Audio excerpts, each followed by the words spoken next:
Hello friends, आज क्षेत्रमिति का एक नया क्वेश्चन लेकर के आए हैं। तो देखिए क्वेश्चन क्या है। क्वेश्चन यहाँ पर ये है कि दो लंबवृत्तीय बेलनों की आधार त्रिज्याएं 1:2 के अनुपात में हैं और उनकी ऊंचाइयां क्रमशः 4:1 के अनुपात में हैं। बेलनों के आयतनों का अनुपात ज्ञात कीजिए। देखिए यहाँ पर दिया क्या है, यहाँ पर दिया हुआ है कि दो बेलन है, दो लंबवृत्तीय बेलन की आधार की त्रिज्याएं 1:2 का अनुपात है और उनकी ऊंचाई क्रमशः 4 और 1 के अनुपात में है। तो देखिए यहाँ पर हमको इस प्रकार से दो बेलन दिया हुआ है। ये देखिए, मान लीजिए ये पहला बेलन है और ये क्या है, ये दूसरा बेलन है। कह रहा है कि उनकी त्रिज्या का अनुपात 1:2 है। मतलब मान लेते हैं इसका जो त्रिज्या है, इसका रेडियस r1 मान लेते हैं और इसका रेडियस r2 मान लेते हैं। तो इसका इन दोनों के रेडियस का अनुपात दिया हुआ है। मैं यहाँ पर लिखता हूँ r1:r2 = 1 और 2 के अनुपात में दिया हुआ है। कह रहा है कि दोनों बेलन हैं, यहाँ पर दिया हुआ है लंबवृत्तीय बेलन, इनके आधार की त्रिज्या ये है, इनके आधार की त्रिज्या का अनुपात 1:2 दिया हुआ है। और आगे कह रहा है कि उनकी ऊंचाइयाँ क्रमशः 4:1 के अनुपात में है। ऊंचाइयाँ मतलब ये मान लेते हैं इसका ऊंचाई h1 है और इसका ऊंचाई मान लेते हैं h2 है। तो ऊंचाई का अनुपात दिया हुआ है h1:h2 बराबर 4:1। ये ऊंचाई का रेशियो दिया हुआ है। और आगे पूछ रहा है बेलन के आयतनों का अनुपात ज्ञात कीजिए। देखिए दोस्तों, बेलन के आयतनों का अनुपात, तो पहले बेलन का आयतन निकालते हैं। क्या होगा, पहले बेलन का आयतन, बेलन का आयतन क्या होता है, मैंने फार्मूला बताया था आपको, आयतन वॉल्यूम के लिए बताया था, πr²h। ये बेलन का आयतन होता है। तो यहाँ पर पहले बेलन का आयतन निकालना है। तो πr, पहला बेलन के लिए r1 है तो r1 का स्क्वायर इंटू h यानी h1, क्या हो जाएगा ये h1, पहले बेलन का आयतन हो गया।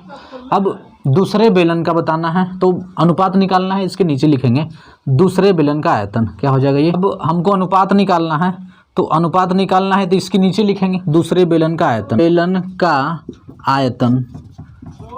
दूसरे बेलन का आयतन। अब देखिए इसके नीचे क्या हो जाएगा, दूसरे बेलन का आयतन πr2 का स्क्वायर, यहाँ पे r² होता है तो दूसरे बेलन का त्रिज्या r2 है तो r2 का स्क्वायर इंटू h2, ये हो जाएगा पहले बेलन का आयतन अपॉन दूसरे बेलन का आयतन बराबर, ये हो जाएगा आपका, मैं सब लिख देता हूँ, πr1 का स्क्वायर इंटू h1 बटा में πr2 का स्क्वायर इंटू h2, ये हो जाएगा।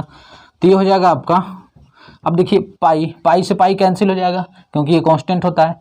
r1 का स्क्वायर यहाँ पे है, r1 का स्क्वायर अपॉन r2 का स्क्वायर इंटू h1 बटा में h2, ये है। अब यहाँ पर वैल्यू रख देते हैं r1 बटा r2, यहाँ पर देखिए r1 बटा में r2 का स्क्वायर इंटू h1 बटा में h2, ये है। तो यहाँ पर देखिए r1 बटा में r2, इसको हम इस प्रकार से भी लिख सकते हैं r1 बटा में r2, और इसको लिख सकते हैं h1 बटा में h2। यहाँ पे r1 बटा में r2 का वैल्यू दिया 1/2, 1/2 दिया है तो यहाँ पर रख देते हैं 1/2 का क्या हो जाएगा स्क्वायर इंटू h1 बटा में h2 का वैल्यू क्या दिया है 4:1, इसको 4/1 भी लिख सकते हैं तो 4/1। देखिए ध्यान से, h1 ऊपर है यानी h1 पहले है तो h1 का वैल्यू 4 होगा, h1 की जगह 4 रख दिए, h2 नीचे है वैल्यू 1 तो h2 नीचे है तो वैल्यू 1 रख दिए। उसी प्रकार r1 पहले है तो 1 ऊपर, r1 का वैल्यू ऊपर हो गया, r2 नीचे है तो r2 का वैल्यू मतलब बाद में है तो r2 का वैल्यू क्या हो जाएगा 2।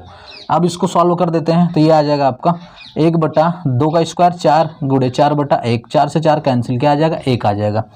ये हो जाएगा आपका बेलन का अनुपात। बेलन का अनुपात क्या आ जाएगा, एक ऊपर और एक नीचे बच रहा है तो 1/1 मतलब हो जाएगा बेलन का अनुपात 1/1, इसको बोल देंगे 1:1। या तो देखिए यहाँ पर मैं यहाँ पर लिख देता हूँ बेलन का अनुपात क्या आ जाएगा, बेलन का अनुपात 1:1 यानी 1:1 आ जाएगा बेलन का अनुपात। दोस्तों आज के लिए इतना रखते हैं। यदि आप मेरे इस चैनल पर नए हैं तो इस चैनल को सब्सक्राइब करें और इस वीडियो को अधिक से अधिक शेयर करें। थैंक यू, जय हिंद।